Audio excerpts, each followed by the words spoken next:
Let's make another sandwich, guys. Vitello tonato, aka the toasty she tells you not to worry about. This sandwich is like the red pill from Morpheus in the Matrix. You'll bite into it and realize your life beforehand wasn't real. That's how good it is. To create this masterpiece, you're essentially taking the classic Italian pairing of veal with tomato sauce, then crumbing it, frying it, and stuffing it into a sandwich.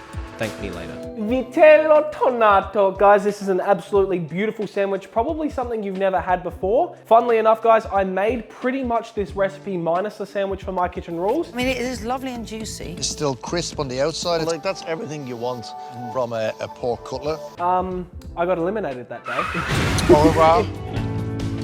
And bonne chance.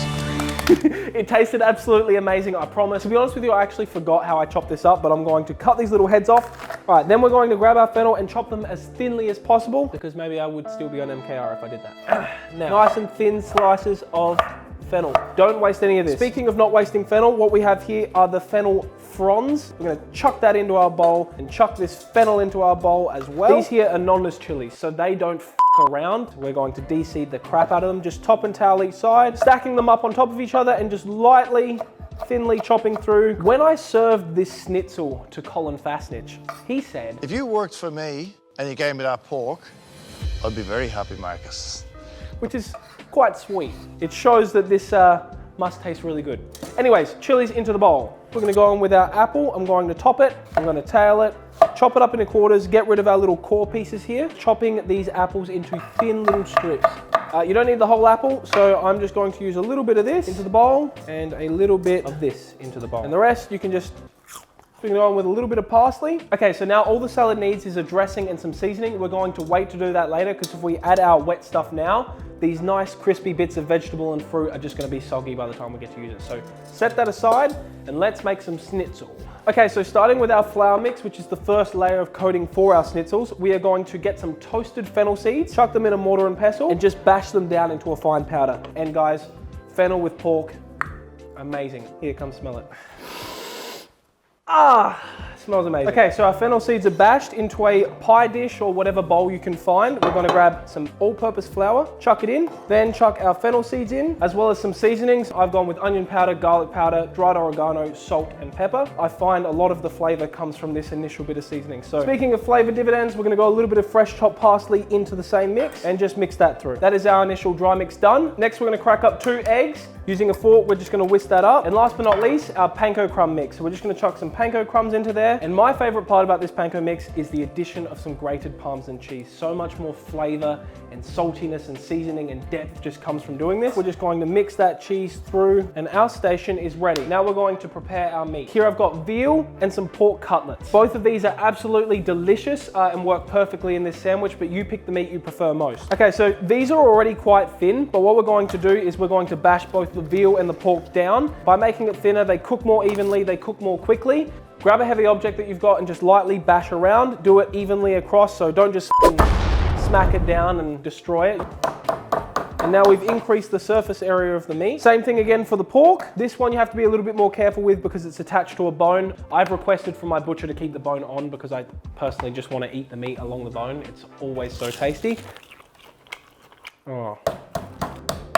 Okay, so for comparison, guys, it's nice and thin now, slightly spread out and will be much easier to cook. Now we're going to do the fun part, which is coating. Dip it into the flour, grab a handful of your flour and flick it on top. Pat it all in so it's nice and covered and the coating has stuck to the meat. Sprinkle off the excess flour. Then we're going to lightly dip it into our egg mix. Don't swirl it around too much or you'll knock all the flour off. Flip it. Okay, then we're going to grab that, let the excess egg drip off. Now here's the key. You want a patting hand and a dipping hand. So we're going to grab a handful of our panko mix now, chuck this on top of our panko mix, then use this to sprinkle on top, and now suddenly we can press it down and give it a little bit more firmness and make sure it all sticks without just putting our hand onto raw egg. Now the key here is the pressing down. We do not want these panko crumbs falling off. All right, and it should look a little something like this. That there is ready for frying. All right guys, into your pan, we're going to go some vegetable oil or canola oil or sunflower oil, any of those frying oils that can go to a high temperature, and fill it just about 1/3 of the way of the pan just so we're not overflowing and making a big dangerous mess. There's plenty of oil. Let that heat up to about 180 degrees and then we will begin frying. Okay, now I've got my little magic temperature gun which is telling me this is to temp, but if you want to find out that it's to temp, drop one of your little pieces of crumb in And if it starts bubbling and sizzling up, your oil is probably hot enough. All right, now let's chuck the meat in. Make sure to do it away from you so the oil doesn't splash. And now we're gonna cook these 2 to 3 minutes per side or until it's nice and golden brown. Okay, now we're gonna flip it. All right guys, so that's looking nice and cooked. Just remember, don't be fooled. This here is going to brown up more once it's outside the oil, so take it out slightly early. And then sprinkle it with a little bit of salt. Now going in with another piece. Okay, considering the veal is red meat, you don't have to cook this all the way through. You can treat this almost like a normal steak. So if it's still slightly red on the inside and you like that sort of thing, then that is okay. Just cook it until it's nice and crispy. Sprinkling a little bit of salt. All right, so as you're cooking, just keep repeating the process and make sure to pay attention to the temperature of your oil. Your oil will drop in temperature each time you add a new piece of meat, so let the oil heat back up. And yeah, this is gonna become a time lapse. Okay, so our schnitzel frying is done. We're gonna chuck these onto a tray and set them aside while we finish off our salad. That there is a big plate of happiness. That is cooked to perfection though. Okay, so they're done. We're gonna set these aside and prepare the rest of our sandwich. Okay, so to our existing salad now, we're gonna do a little bit of a drizzle of olive oil, some cracked pepper, some lemon zest, and finally some white wine vinegar. Now, in terms of the sandwich, guys, this tomato sauce is quite salty, as are the schnitzels, so we're not going to season the salad, and that should balance everything out. Mix everything through, and that there is our crispy fennel salad done. Firstly, your toasted bread. Okay, we're gonna start by getting a little bit of a scoop of our freshly made tomato sauce, put that on top, and just spread it. Okay, then we're gonna grab our pork cutlet, and we're just going to chop it off the bone. Then you can either add the whole slab to the sandwich. I'm going to chop mine up into pieces. And guys, look at that, perfectly cooked, still so juicy. Okay, now stack them onto your sandwich. If there's pieces left over. Guys, look how juicy that is. Then we're gonna go on with 2 slices of Swiss cheese. Now, if you've got the time, chuck it in the oven to melt the cheese, or just do this. Whoa. Now we're gonna go in with our fresh salad.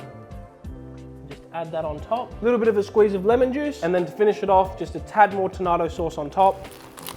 And what we have here is our finished sandwich. All right guys, let's give it a little bit of a chop. And just like that, guys, we have vitello tonato. Look at this, guys.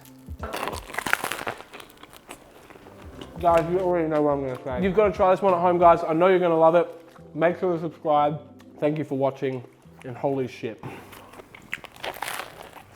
Oh. I've got my prize. I've got it. I've won. Thank you. I'm gonna cry now. Aww.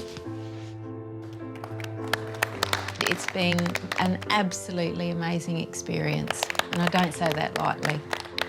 I'm so grateful for how far we have come, how strong you've been. Look, our teamwork wasn't great today, but our teamwork has come a long way. I'm proud of you, Mum. Well done.